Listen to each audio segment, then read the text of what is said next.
Hi guys, welcome back to the channel. My name is Chris with Flex Plumbing. I'm the owner and operator.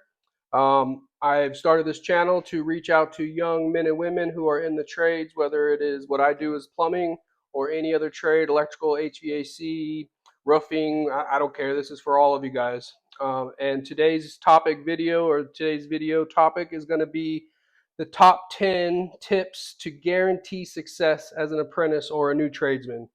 So I'm going to go through what I believe is my top 10 list and see what you think. So start with 10 and work our way down to number one. Number 10, take your schooling very seriously. Make sure you focus on education. So those of you who are going to get into the apprenticeship school and become an apprentice, and they send you to school, every apprenticeship does it different. Some go one night a week, some take off 2 weeks and go straight 8 hours a day for 2 weeks. Some do it on the weekends, some do it online, but whatever it is, take it serious. It's your future. So learn your trade, learn your code, learn everything you can in that atmosphere where there's no pressure, right? You don't have to, you're not getting paid, you're not on the clock, you're not, under pressure. You are there, right, to learn. So take it serious and make sure you make it count. Don't get to the end of it and have regrets that you were too tired or you didn't take it serious. So that's number 10. Number 9, maintain good hygiene. Okay?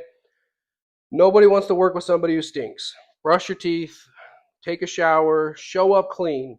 I know that there are a lot of days at the end of the day, I stink, I'm dirty as all hell, I'm muddy, I'm whatever, grease all over me, pipe dope all over me, flux all over me, whatever. You could be absolutely filthy at the end of the day. But I didn't start that way. I showed up groomed, clean, smelling good, clean clothes. I don't like to see holes in the jeans when you're doing new construction compared to residential or who your customer it is. I mean, that really will matter on how you look or how you dress, but show up looking good. I used to put deodorant in my lunch bag, and at lunch I throw a little more deodorant on. I don't want to smell. So hygiene, maintain good hygiene. Don't, yeah, we're all gonna have piercings and tattoos and beards, but be clean, right? Look good and look professional, look like somebody who you would trust to work for you. Okay, number 8, always be early. If you start at 7, be there. I say personally a half hour, that's me, but be there early. Don't be the guy that's always pulling into the job at the very last minute. Don't be the guy who's always showing up just at the last minute, because when that guy's late, I have no patience for you, and I have no more cries for you. You did it to yourself. So be early. Be the guy who's known for being early. Just that's a big tip for me. A lot of guys don't like that, don't want to hear that, but honestly, that's what it takes. Be the guy that's early. I've been a foreman for over 20 years. I've had hundreds of guys work for me. I've trained hundreds of apprentices. I worked at the apprenticeship school. I did a bunch of trainings at companies. And I see everything on the job as a foreman, and I see what guys show up on time and who leaves early and all that. So don't make your issue that you're showing up late, right? Number 7, this one kind of goes with number 8, and this really goes to apprentices, and this is something that I did and it helped me to succeed, is I want you to be there before everybody, and I want you to get the trailer open, and I want you to get the lights on, and I want you to get material out, get your truck loaded. Whatever it is that you can do to prep for the morning to help your foreman out is just going to buy you so much love from your foreman. And yes, you have to get up early, you have to show up early, you have to be responsible. But doing that over a course of time, it's going to teach you a lot of things. It's going to get you in the good graces of your foreman. Obviously, it depends on the job you're on and what site you're on, whether you can do this. But if this is possible, this is a huge tip. This set me apart from so many guys. I would, the boss would show up. I'd already have the trailer open. I'd be back in my truck drinking coffee, all the tools and material loaded up on the truck, ready to go. The plans are already out. You know what I mean? I'm there, crew, sitting drinking my coffee. He didn't have to do nothing. He just shows up and gets his day started. So that is a big tip for me, and that's number 7. Number 6, never call out without notice. This is a big one. So this is a job, isn't like an office job. This is a job that's continuously moving, and we are planning our days, foremans, with the crew that we know we're going to have. And when you call out at the last minute, that messes my day up so bad. Nothing pisses me off more as a foreman when you do that. I understand shit happens. You get sick, family happens, whatever. You give your boss, your foreman, the most notice you can. As soon as it happens, you're calling them and letting them know. First of all, if you have to do it to them, and then it needs to be something that is important, right? We understand we all have families, shit happens, but you taking a day off to go to your kid's award ceremony last minute, you taking the day off to go to a dentist appointment that you knew about, you taking a day off to go to Disneyland with your family last minute, that's not acceptable. You have to plan those in advance with this kind of career. When you do that to a guy, you get put on a list in the back of our head that goes, okay, well, when I need to shorten this crew out, that's the first guy going because he doesn't give a shit. So do not call out without notice. Yes, you have sick days. I used to tell my guys, this is pre-COVID, if you're sick, show up, and if you're sick enough, I'll send you home, right? And I meant it. I would show up sick, and I had foremen send me home because I couldn't do it. I tried to get through the day.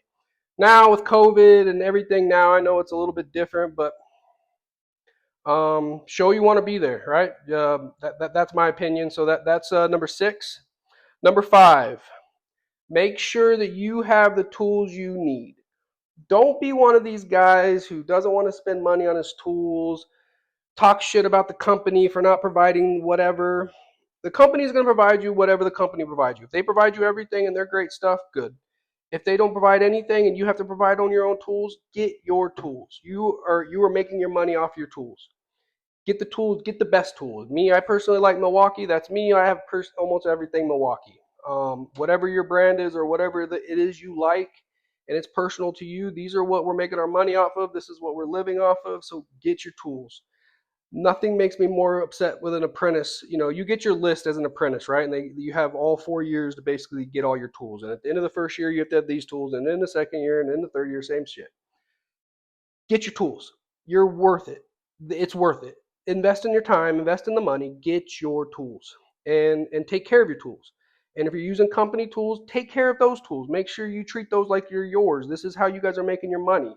So respect the tools. They cost a lot of money for your boss to provide them, and if he's good enough boss to providing you tools, take care of them. Make sure you're watching out for them. Don't leave them out overnight and get them stolen. Don't, you know what I mean? Take care of them. Tools are important. So that would be my tip number 6. I'm sorry, number 5 is make sure you have the tools you need and don't be stingy about investing in good tools. Number 4, take the amount of time correctly for your breaks and lunches. This is a big one, guys, if you want to shine. I understand we work hard and you're out there and you're in the sun, and there's going to be days where your boss is probably going to give you an extra 5 minutes or whatever. That's fine. That's not what I'm talking about. But if you start doing that on a consistent basis every day on the job, you take an extra 10 minutes on your break and an extra 10 minutes on your lunch, that's 20 minutes a day, right? It doesn't sound like a lot. 5 days, that's an hour. What's that, an hour, 20, 40, 60? That's an hour and 40 minutes times your whole crew, most likely, right? So how many guys is that? Let's say that's 5 guys. So you're at like almost 10 hours for the week. Spread out through the whole company, that could be 100 hours a week lost in production because you want to take an extra 10 minutes. And it doesn't sound like a big deal, but when your boss is bidding jobs for you and having to stay in front of you to keep you busy and to keep money, keep money coming in and going out, we have to be able to bid these jobs accurately. And when you're stealing from your own company and we can't bid these jobs accurately, then we lose. And if that happens enough, you're going to be out of a job. So what I say is if it's 20 minutes, take your 20 minutes. If it's 30 minutes, take your 30 minutes. And if all the other guys are stealing company time, it is what it is. Get up and go do something. If you can't because you need all those guys, go pick up trash, go put material away, whatever it is, make sure that you are not stealing from the company when it comes to time. If you get off at 2:30 and you're supposed to start picking up at 2:15, then that's what time you start picking up. So don't steal time from your guys in your company.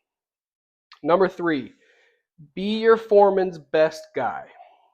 And what I mean by that is your foreman he's running the job. Whether you like him or not, he's the guy that's running the job, and he's the one that's dictating almost everything on the job, depending on the company you're with. But for the most part, that's how it works. You want to be your foreman's right-hand guy. You want him to trust you for everything. And if you do these things that I'm saying, showing up early, making sure you're never calling out, you're taking notes and doing all that stuff, then he's going to love you. But you put in all the extra and you get on his good side, whatever it takes. Putting his tools away, putting material away at the end of the day, staying late and organizing all the tools and all the material, greasing whatever needs to be greased. There's always something we can be doing to help our job. And so don't be the guy that's so stingy with his time between 7 and 2 or whatever your 8 hours is and just trying to leave and go on your day. That's not going to help you to be a better person. We used to have this saying back in the old company that I worked for is we put in a lot of OT, and we didn't call it overtime, we called it own time, because we would put our own time in. And back in those days, it was a little different. But if we made a mistake, we would stay after work on our own time and we would fix that mistake. If I wanted to learn something, I wasn't gonna. My boss wasn't gonna teach me during that 8 hours. I was gonna have to stay late or come in early so he could teach me on my own time. So use your time wisely. This is your career. This is what you want to do for a living. This is what you're going to make your money on. This is what's going to elevate you to anything you want to do in the industry. But it's going to be depending on you. And if you're one of those guys that's stingy on your time and you don't want to put it in and you don't want to give back, you're going to get what you put in. And the guys that have all the knowledge that want to teach you are not going to be willing to teach you if you're the first guy out the door at the end of the day and you're the first guy to run to lunch and you're the first guy to run to the lunch truck and you're the last guy in the door every day and you're the one who complains about the hard work. You're not going to be his guy. So be the guy he can lean on, be the guy he can trust, be the guy that he knows that everything else is going on. His apprentice is doing exactly what he's supposed to be doing, and you're his guy. So that would be number three. Number two is a big one. My number two biggest tip is carry a notepad and put that notepad in your pocket. Throughout the day, any questions you have, anything that comes up that you don't understand, as long as it's not an emergency, it's something that doesn't have to be brought to your foreman or your journeyman's attention right at that moment, write it down. You notice you're getting low on material, write it down. Another trade asks you a question to ask your foreman, write it down. Put that in your pocket. At lunchtime, at the end of the day, go over that list with your foreman or whoever's in charge and give him all that information. Ask him the questions that you had to ask and do that. Don't call him every 2 minutes and, hey, what about this or what about that? Or you might have a question about a code something or something that you're doing and you don't write it down. By the end of the day, you're going to forget. Write it down, ask the questions. Always keep a notepad on you, always writing questions and getting better that way. So that's my number two tip. So, number 10, take your schooling very seriously. Number 9, maintain good hygiene. Number 8, always be early. Number 7, be early, open the trailer, and get there before everybody. Number 6, never call off without notice. Number 5, make sure you have the tools you need and don't be stingy about them. Number 4, take the correct amount of time for your breaks. Number 3, be your foreman's best guy. Number 2, carry a notepad and write down your notes all day. And my number one thing, which we already kind of went over, is learn on your own time. Take your projects home, read your home, know your trade better than anybody else. No one else is going to put the time in but you. So if you need to be better at soldering, tell your foreman I need to take some shit home and let him solder. He'll let you do it. Go home and practice. If you need practice working with a laser, if you need practice with slopes, if you need practice with beveling, if you need practice with whatever it is for your trade, take the time to do it on your own. If there's classes you can sign up for, take the classes. If there's a YouTube video you can watch, you watch the YouTube video. Um, learning. We never stop. So that would be my number one tip: is you have to put in your own time. You have to remember that during that 8 hours where we're working, you're supposed to be working. You're supposed to be earning a wage. You're supposed to be putting in work. That's not the time to learn. The time to learn is on your own time, at school, after hours, before work, on the weekends. You're going to get out of this trade what you put in it. And if you want to be the best and you want to make the most out of it, put as much in as you can. So that's my top 10 list, guys. I hope you enjoyed it. I'm going to continue to make more videos like this. Please subscribe and like and share this video, and we'll see you on the next one.